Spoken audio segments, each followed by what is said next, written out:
안녕하세요. 명저 읽기 오늘도 공휴일이기 때문에 제가 보강을 하도록 하겠습니다.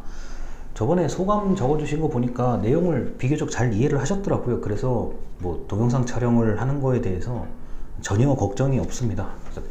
특히나 오늘 배울 얘기는 지난주에 배웠던 자유지상주의보다 훨씬 쉬워요. 그리고 여러분들이 지금 1학년이시고 아직까지 그 대학교 이제 대학 입시에 대해서 기억이 좀 생생하시기 때문에 오늘 배울 내용들은 비교적 쉽습니다. 아주 쉬운 내용이고 아마 저보다 여러분들이 훨씬 더 생각이 많을 수 있는 내용일 거예요. 그리고 제가 지금까지 명저 읽기를 한 4년째 이거 하다 보니까 이 대학교 입시에 대해서 우리 수강생들의 생각이 상당히 많고 다양하더라고요. 그래서 오늘 부분은 이 책에서는 비중이 그렇게 높지 않은 부분인데 사실 이 정의란 무엇인가 빼고 이거 말고 이제 원래 학교에서 하라는 책이 하나가 더 있어요. 그게 이제 공정하다는 착각이라는 책인데 그게 제가 강의를 해보니까 처음부터 끝까지가 이제 대학교 입시에 관련된 내용을 가지고 이렇게 여러 이야기들을 묶어서 전달하는 책입니다. 근데 이제 그 책을 따로 뭐 설명을 한다기보다는 제가 이 정의란 무엇인가를 얘기하면서 그 책에 있는 내용을 같이 얘기하는 게 훨씬 더 좀 편하지 않을까 싶어서 이번 학기는 정의란 무엇인가 책 한 권으로만 설명을 하려고 합니다. 자, 251쪽부터 253쪽까지 얘기인데요. 이게 아주 뭐 우리가 한 번쯤 들어봤을 만한 얘기인데 이제 흔히 말해서 소수 집단 우대 정책에 반발을 해서 미국 법원에 소송을 제기한 사례를 들고 있어요. 자, 그래서 253쪽에 보면은 요약된 얘기가 나와 있습니다. 자, 위에서 두 번째 문단이요. 자, 이에 답하려면, 자, 소수 집단을 대학 입시에서 우대할지 말아야 할지에 대해서 답하려면 소수 집단 우대 정책 지지자들이 인종과 민족을 고려하는 이유로 제시하고 있는 세 가지 근거가 있다고 합니다. 자, 첫 번째, 표준화된 시험 격차 조정하기, 그 다음에 과거의 잘못을 보상하기, 그 다음에 다양성 증대가 바로 세 가지 이유라고 할 수 있습니다. 자, 그래서 첫 번째 이 소수 집단 우대 정책을 찬성하는 입장, 첫 번째가 253쪽에 나옵니다. 찬성 의견. 자, 소수 집단 우대 정책은 시험 격차를 조정한다 라고 되어 있어요. 자, 그래서 이 시험의 격차는 말 그대로 우리가 점수를 거의 표준화한다고 하죠. 여러분들도 아마 수능 점수를 한 번쯤 보셨겠지만 이게 문항의 뭐 난이도부터 과목의 어떤 편차를 조정하기 위해서 이게 아주 정밀하게 다 계산이 돼 있거든요. 자, 그런 것처럼 이 소수 집단 우대 정책은 시험 점수의 격차를 조정하는 역할을 한다라고 해서 254쪽에 보면은 이제 예시가 하나 나와요. 맨 위에 보면은 학생의 가정, 그러니까 수험생의 가정, 사회, 문화, 교육 배경을 고려해서 점수를 해석해야 하는데, 자, SAT, 우리나라의 수능 시험하고 아주 유사하죠. 이 시험에서 똑같이 700점을 받았다고 하더라도, 자, 열악한 공립학교를 다닌 학생이 부유한 지역의 인류 사립학교를 졸업한 학생보다 더 낫다고 볼 수 있다. 또한, 자, 학생의 이런저런 배경을 고려해 시험 점수를 평가한다고 해서 대학이 학업 성취 가능성을 보고 학생을 선발해야 한다는 취지에 위배되지도 않는다. 자, 이러한 고려는 단지 학업 성취 가능성을 정확히 알아내려는 시도일 뿐이다 라고 되어 있습니다. 자, 그래서 이 소수 집단 우대 정책은 시험 점수의 격차를 조정할 수 있다라는 논리가 있는데 사실 이 논리는 약간 다른 논리에 비해서는 좀 빈약해요. 제가 보기에는요. 그래도 뭐 이런 SAT 시험이 미국에서 뭐 한두 해 시행된 것도 아니고 꽤 오랜 역사를 지니고 있기 때문에 뭐 이 소수 집단 우대 정책을 지지하는 사람들이 가지고 있는 뭐 세 가지 논리 중에 하나라고 볼 수 있겠습니다. 자, 그리고 254쪽에 또 두 번째 찬성 의견이요. 자, 소수 집단 우대 정책은 과거의 잘못을 보상한다라고 되어 있는데, 자, 이거는 254쪽에 아래에서 여섯 번째 줄에 이런 얘기가 나와요. 소수 집단 학생들을 불리한 처지에 몰아넣었던 과거의 차별에 대해서 보상하는 차원에서 자, 우선권을 줘야 된다는 논리다라고 해서 상당히 강력한 또 이 반발에 부딪히고 있죠. 이게 미국이란 나라가 그 워낙 다인종이 섞여 있는 국가이기 때문에 자, 특정한 인종은 과거에 엄청난 그 멸시와 무시와 차별을 받았죠. 그것에 대한 자, 그 과거의 잘못을 현재 보상한다는 차원에서 이렇게 소수 집단 우대 정책을 실시해야 된다라고 주장을 하는데, 이게 이제 그 공정하다는 착각이라는 책에서도 이게 언급이 되고, 이 교과서요, 우리 정의란 무엇인가에서도 언급이 되는데, 왜 과거의 일을 현재 세대하고 연결 지으려고 하느냐, 이게 그러니까 같은 가치가 아닌데 왜 연결 지으려고 하느냐라는 비판을 받기도 합니다. 자, 그래서 뭐 이런 과거의 잘못을 지금 보상한다는 차원에서 소수 집단 우대 정책을 찬성한다라는 얘기가 있고요. 자, 그 다음에 이제 255쪽에 또 하나 얘기가 있습니다. 자, 찬성 의견 세 번째인데, 자, 소수 집단 우대 정책은 다양성을 증대시킨다라고 돼 있어요. 자, 그래서 이거는 이제 그 256쪽에 자, 위에서 네 번째 줄에 나옵니다. 자, 다양성에 근거한 논리는 자, 공동선을 앞세운다. 첫째, 자, 여러 인종이 고루 섞여 있으면 출신 배경이 비슷한 학생들끼리 있을 때보다 서로 많은 것을 배울 수 있다 라고 되어 있고요. 자, 그 다음 둘째에 대한 얘기가 있습니다. 자, 256쪽에 위에서 10번째 줄에 둘째, 다양성 논리는 불리한 여건의 소수 집단 학생을 교육시켜서 핵심 공직이나 전문직에 진출해서 지도력, 자, 리더십을 발휘할 수 있게 한다면 자, 대학은 자, 사회에 더 기여할 수 있을 것이다 라고 딱 있습니다. 자, 이거는 강의 자료에 보면은 제가 그 파란색 글씨로 대표 관료제라고 적어놨을 거예요. 이게 그 행정학과 정치학 영역에서는 이런 내용을 대표 관료제라고 이야기를 해요. 그래서 어떤 그 큰 집단, 정부의 관료제, 큰 집단의 그 구성원들이 각각의 지역이나 인종 등등을 대표할 수 있는 사람이 대표할 수 있는 사람으로 구성원을 만들어야 된다라는 논리가 대표 관료제의 개념입니다. 그래서 이 대표 관료제는 다양성 증대를 위해서 만들어진 아주 탄탄한 제도 중에 하나예요. 근데 이 논리가 지금 256쪽에 제가 읽어드린 논리가 바로 거기 대표 관료제에 해당된다는 거 보시면 되겠습니다. 자, 그리고 이렇게 뭐 계속 예시가 나오는데, 자, 이런 게 있죠. 어디냐면요. 자,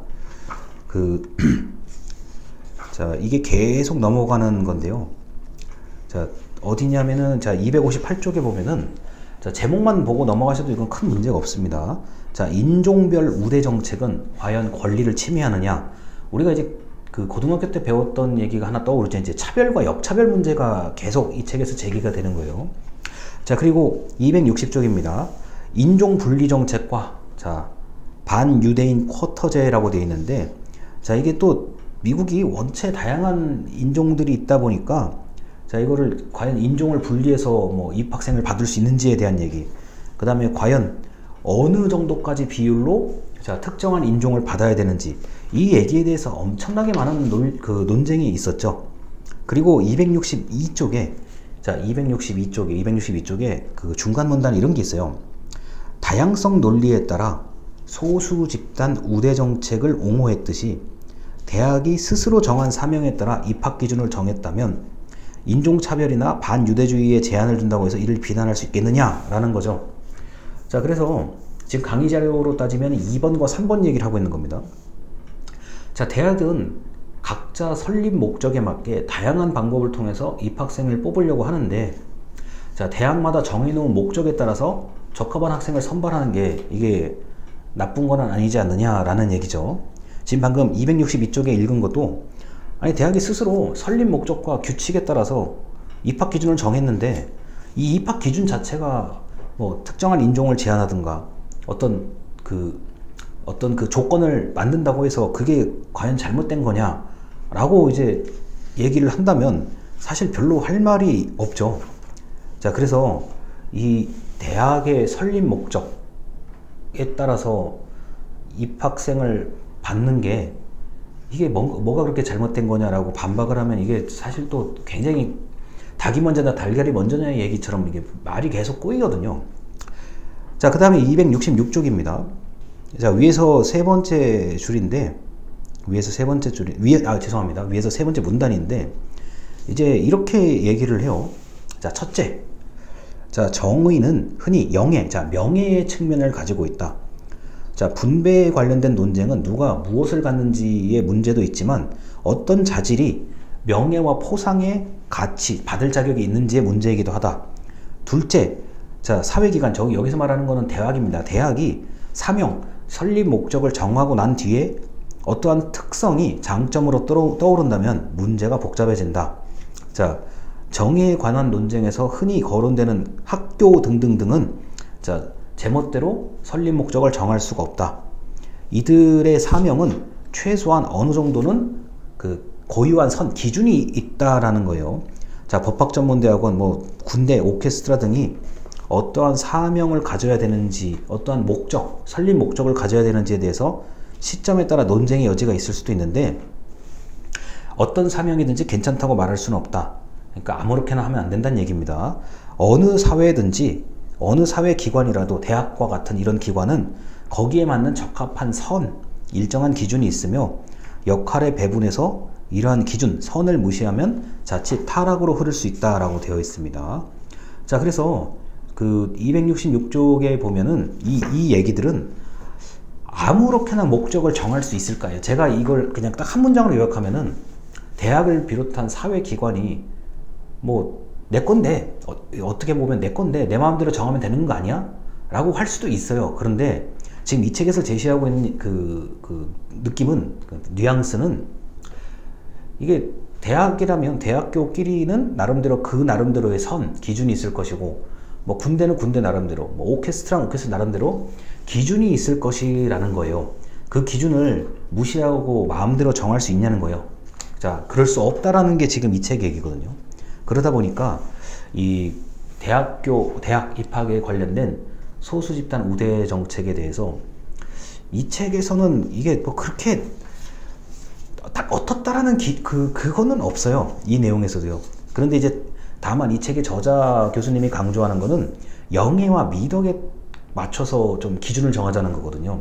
영예는 명예입니다. 안어요, 안어. 자, 이거에 대해서 이거를 좀 고민을 하고 사회 구성원이 이 명예와 미덕을 고민을 해서 여기에 맞춰서 기준을 좀 잡아야 된다는 논리를 논리를 좀 다소 지지하는 형태예요. 이 책의 교수님은요. 이 책의 저자 교수님은요. 그러다 보니까 이제 그럼 정답이 뭐지? 정답은 이 독자가 한번 생각해 보라는 얘기입니다. 저도 사실 이 문제에 대해서는 잘 모르겠어요. 이게 어차피 우리가 역차별이 또 역차별을 가져오고 이게 결국에는 달걀과 닭이 먼저냐 달걀이 먼저냐 뭐 이런 얘기밖에 안 되는 건데 우리나라 사정하고는 사실 좀 달라요. 이 미국의 대학교 사정. 우리나라는 뭐 여러분이 짐작하시겠지만 교육부라는 중앙부처가 엄연하게 그 가이드라인 지침을 가지고 있고 거기에서 최근 2023년도에 좀 대학교가 조금 더 자율적으로 할 수 있는 여지가 있을 뿐이지 이게 그 가이드라인을 벗어나서 대학교가 마음대로 할 수 있는 게 없어요. 우리나라 같은 경우는요. 그래서 어찌 보면 우리나라는 논쟁 자체가 안 일어나는 형태의 국가거든요. 근데 미국 같은 경우는 좀 우리하고는 SAT 시험이나 대학 수능 시험은 이제 그 비슷한 시험의 방식은 비슷할지 모르겠으나 이제 대학교의 어떤 설립 목적이나 지역의 특성, 그 다음에 다니는 학생들의 어떤 그 인종이라든가 수준이 우리하고는 좀 이게 결이 많이 달라요. 그래서 이거를 제가 설명하는 데 다소 한계가 있습니다. 자, 272쪽만 얘기하고 첫 영상 마치겠습니다. 자, 위에서 5번째 줄이요. 사람들은 영예와 미덕, 자, 명예와 미덕에 대해서 저마다 다른 개념을 가지고 있다. 각 사회기관의 적절한 사명이 무엇인지에 대해서도 의견이 다양하다. 자, 따라서 이러한 논란으로부터 거리를 둘 수 있는 정의와 권리가 무엇인지를 찾고 싶은 유혹이 생긴다. 자, 그래서 이러한 논쟁에 대해서 어떤 사람은 이렇게 주장을 하고 어떤 사람은 이렇게 반박을 하고 다 그럴 수밖에 없다는 거예요. 다양한 의견이 존재한다라는 걸로 지금 이렇게 뭉뚱그려서 그 결론을 내고 있는 상황입니다. 자, 그래서 이렇게 지금 요 부분은 오늘 이제 그 251쪽부터 272쪽까지 얘기는 사실 앞에 있는 철학의 얘기를 몰라도 여러분들은 이거를 얘기하기가 좀 할 말이 많으실 거예요. 왜냐하면 뭐 칸트라든가 뭐 벤담과 밀, 그 다음에 지난주에 잠깐 얘기 노직이라는 거 몰라도 이 얘기에 대해서는 여러분이 뭐 한국이 제가 볼 때는 미국보다 대입이 치열하면 치열했지 덜 하진 않거든요. 그러니까 여러분들의 개인적인 어떤 생각이 상당히 많이 반영될 수 있지 않을까 싶은 마음이 듭니다. 자, 첫 번째 영상 여기까지입니다. 감사합니다.